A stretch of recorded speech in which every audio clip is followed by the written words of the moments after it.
I take a look at this and I say, okay, well, I don't know. I don't know what I can multiply by 12 to get to 20. This is not going well for me so far, but I'm noticing that this 3 to 12 is not really in lowest terms. So maybe I might need to take another step first. Let's put this in lowest terms. Let's find a different equivalent ratio, and we'll start with that. So maybe I'll divide each side by 3. 3 divided by 3 is 1, and 12 divided by 3 is 4. So that's an equivalent ratio. 3 boys to 12 girls is an equivalent ratio of 1 boy to 4 girls. Okay, this looks like something I can deal with now. So the ratio in science and math class is 1 boy for every 4 girls.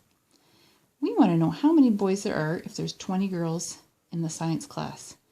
So that's just an equivalent ratio. We go boys to girls. So 1 to 4 is the same or equivalent to boys to 20. What do I have to multiply 4 by to get to 20? I need to multiply by 5. Whatever I do to one side, I do to the other.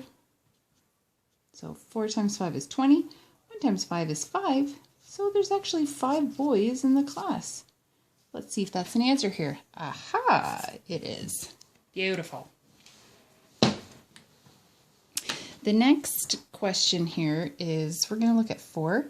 The school order is 120 calculators, and the school receives a shipment containing 80% of the order, and 1 out of every 3 of these calculators is black. How many black calculators have the school received in this shipment? Well, there's a few steps there, so let's deal with how many actual calculators they got first. So the school orders 80% of the calculators. So if I put that into a ratio, we could say 80 for every 100 of the calculators that they have. They only got 80 of them. And that is an equivalent ratio. So 120, they want to know how many they got. So we go 80% of 100%, and then is the equivalent ratio of some number of calculators they got out of their total of 120. So what we have to do is, we have to find the 2-step part. We have to find an equivalent ratio from 80 to 100. Let's put that in simplest forms. So 8 out of 10, if I divide each side by 10, I get 8 for every 10. I can work with that. So 8 to 10, the ratio of 8 calculators out of every 10 calculators they received. How many would they actually receive if they ordered 120 calculators? That's what we want to know. These should be equivalent ratios. So what we do is we take a look. Okay, what number can I multiply this by to get 120? That's 12. And you can figure that out, but guess and check, but I just can tell with my math skills. And then so whatever I do to one side, I have to do to the other. Times 12. 8 times 12. That I have to take a look and check my calculator. Maybe you know in your head, I do not. That's 96.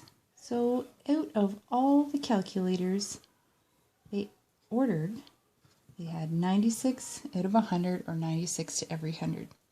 That's the first step of the order. Now they're saying 1 of every 3 of these calculators is black. So 1 of every, another part of the question here, 1 of every 3 calculators total is black. How many total do we have? We have 96. So we want to know how many are black. So these are equivalent ratios, and how we deal with that is we look at what do I need to multiply by to get this number. So 96. So if you multiply 32 times 3 times 32 gets 96. Whatever I do to one side, I have to do the other. Times 32. 1 times 32. So out of that whole order, 32 are black. And thank goodness we got the answer there.